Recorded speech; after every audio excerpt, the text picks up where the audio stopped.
Today we will study about preparation of alkenes. Alkenes can be prepared in the following ways like dehydration of alcohol. Alcohol के निर्जलीकरण द्वारा alkene बनाया जा सकता है. सांद्र sulphuric अम्ल निर्जलीकारक है जो OH और पास वाले कार्बन पे से H को एलिमिनेट करके और एल्कीन बना रहा है. इसमें OH और H हटने पे RCH double bond CH2 alkene बन गई है. Then second method dehydrohalogenation of halo alkanes.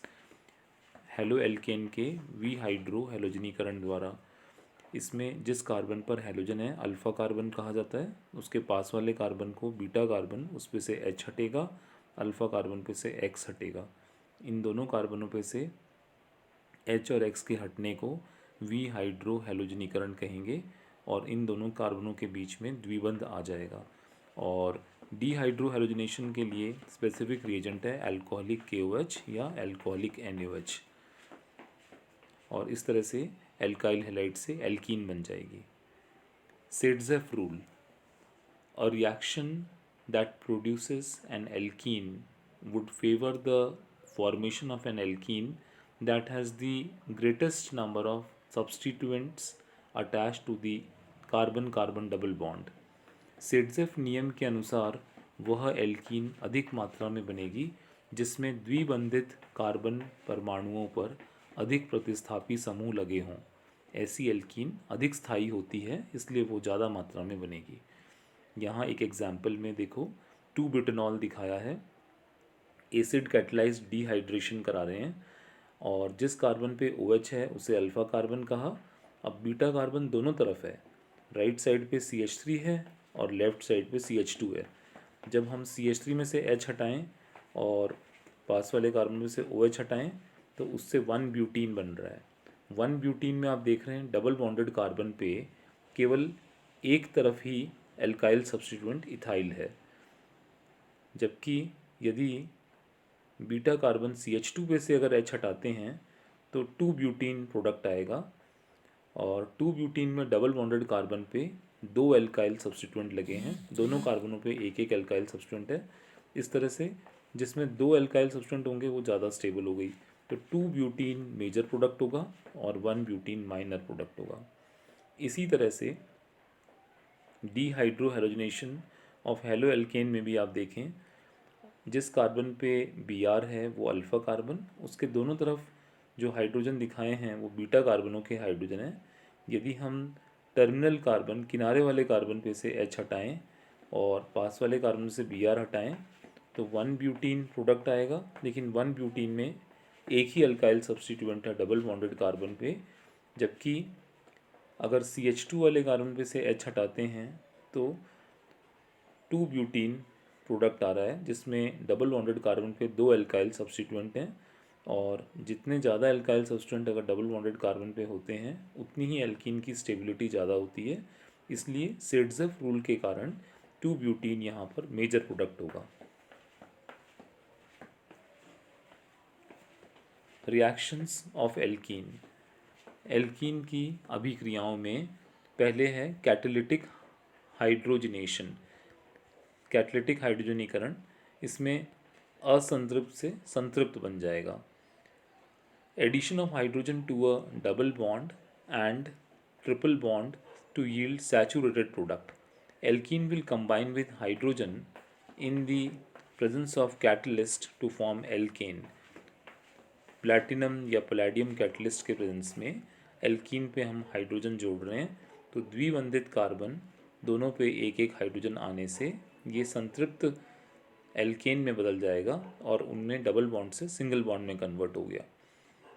निकल can also be used as a catalyst but at higher temperature 140 degree centigrade to 200 degree centigrade, whereas in platinum palladium the temperature required is 25 to 90 degree centigrade.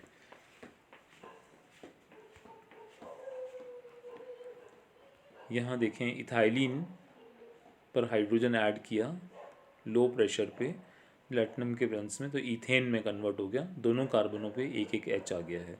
इसी तरह से hexene पे जब हम hydrogen add करते हैं double bonded carbon atoms पे एक एक H ऐड हो गया और उससे वो हेक्सेन में कन्वर्ट हो गया.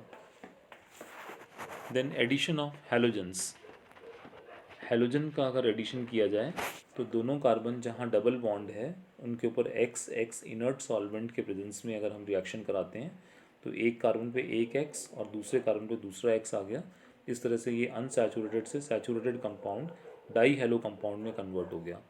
जो इनर्ट सॉल्वेंट काम में लेते हैं वो CCl4 या डाईक्लोरोमीथेन CH2Cl2 काम में लेंगे। Alkenes react with halogens at room temperature and in dark. The halogens is usually dissolved in an inert solvent such as dichloromethane CH2Cl2 and tetrachloromethane CCl4. Iodine will not react with alkenes because it is less reactive than chlorine and bromine. Chlorine is very reactive. The reaction will produce explosion. Fluorine के साथ यही reaction explosive है, इसलिए ये reaction bromine और chlorine के साथ ही कराई जाती है। आयोडीन कम क्रियाशील होने के कारण यह अभिक्रिया नहीं देता है। इस एग्जाम्पल में देखें, इथीन की रिएक्शन Br2 से कराया इनर्ट सॉल्वेंट CCl4 के प्रेजेंस में 1,2 डाई ब्रोमो इथेन बन गया। दोनों कार्बनों पे जहाँ डबल बॉन्ड है दोनों पे एक एक Br एटम आने से 1,2 डाई ब्रोमो इथेन बन गया। ये रिएक्शन एल्कीन के टेस्ट में काम आती है।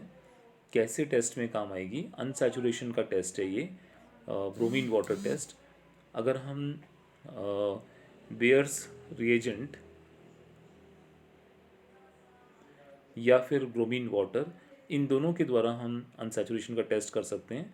बेयर्स रिएजेंट क्या होता है? 1% एल्कलाइन KMnO4 का सोल्यूशन, वो भी एल्कीन के अंदर अगर हम रिएक्शन कराएं तो कलरलेस हो जाएगा। एल्कीन या एल्काइन जो कि अनसैचुरेटेड है, बेयर्स टेस्ट में बेयर्स रिएजेंट को कलरलेस कर देते हैं, एडिशन रिएक्शन होके, और वो कलरलेस हो जाएगा। इसी तरह से ब्रोमीन रेडिश ब्राउन कलर की है और एल्कीन के साथ रिएक्शन कराने पे कलरलेस हो जाएगी। The red brown color of the bromine solution will fade and the solution becomes colorless. And see, this is the test for unsaturation. इसी तरह से साइक्लोहेक्सीन पर Br2 की रिएक्शन CCl4 सॉल्वेंट के प्रेजेंस में 1,2 डाई ब्रोमो साइक्लोहेक्सेन देगा। Propene की Cl2 के साथ रिएक्शन कराया तो 1,2 dichloropropane. Then addition of halogens in water, aqueous medium में हैलोजन HCl और HOCl बना रहा है। Chlorine dissolves in water to form HCl that is chloric hydrochloric acid and HOCl that is hypochlorous acid. इसी तरह से ब्रोमीन HBr और HOBr बना रहा है। Reaction of alkene with halogens in water, example fluorine water and bromine water, produced halohydrins and alcohol with a halogen on the adjacent carbon atom। इसमें इस तरह से रिएक्शन होगी, एक कार्बन पे हैलोजन एटम आएगा और दूसरे कार्बन पे OH ग्रुप आ रहा है। जैसे Br2 की रिएक्शन H2O के प्रेजेंस में कराया तो इससे 1 ब्रोमो 2 प्रोपेनॉल मेजर प्रोडक्ट आ रहा है और माइनर अमाउंट में 1,2 डाई ब्रोमो प्रोपेन भी बन रहा है। ये हैलोहाइड्रेंस बनने के कारण जैसे HOBr बन जाता है वाटर के साथ, इसलिए ये रिएक्शन में एक OH और एक Br आ रहा है। Br atom attached to the carbon atom of the double bond which has greater number of hydrogen atom। Br उस कार्बन पे आके जुड़ेगा जहाँ ज़्यादा हाइड्रोजन एटम प्रेजेंट है। इसी तरह से नेक्स्ट रिएक्शन क्लोरीन के साथ वाटर के प्रेजेंस में एक OH और Cl ऐड हो रहा है, जिसमें Cl वहाँ आएगा जहाँ ज़्यादा हाइड्रोजन है, OH वहाँ जाएगा जहाँ कम हाइड्रोजन प्रेजेंट है डबल बॉन्डेड कार्बन एटम पे, तो 1 क्लोरो 2 बुटेनॉल प्रोडक्ट आ रहा है।